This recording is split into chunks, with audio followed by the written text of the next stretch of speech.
Lefeszítjük ezt a levelet. Jobb kézzel próbálnak elkapni azt az ágatot fönt, meg tudsz vele kapaszkodni, főhúzod és onnan már leugrasz. Jó, már csak ne vágj el a lábodat egy levélnek az éle. Ja, ha esetleg lecsúsznak, akkor inkább távol a fától, hogy ne horzsoljam végig. Nincs oda csúszol, lehagynak. Nyilván, nem fogom végig karulni. Neked te tudja, hogy milyen az, amikor elvágni egy levél. Ugye? Csúnya balesetem. A fűszál vágottál. Na erre most már lemerül az akkumulátor.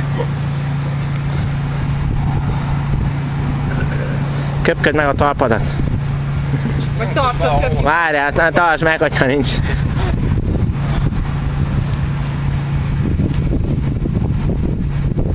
Belocsoljuk a talpad? Hát miért ne hátad amúgy? Már az elég elesett. Jó. Nagyon jó. No, nagyon tisztás. Közben lepedetlen Nagyon jó. Nagyon jó. Lejön is Azaz. be. Tartsd meg, ez az, de jó erősen, elég ha egyet megtartasz, Csaba, csak erősen. Rá tudjon állni.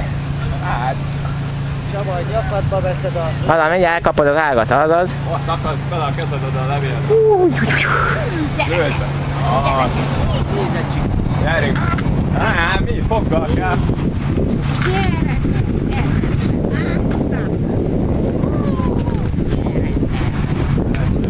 És egy hátra szaltóval.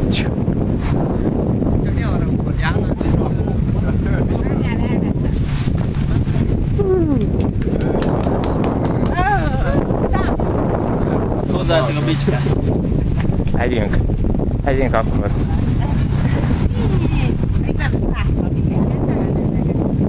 Na nézzük, hogy hús csapoganak.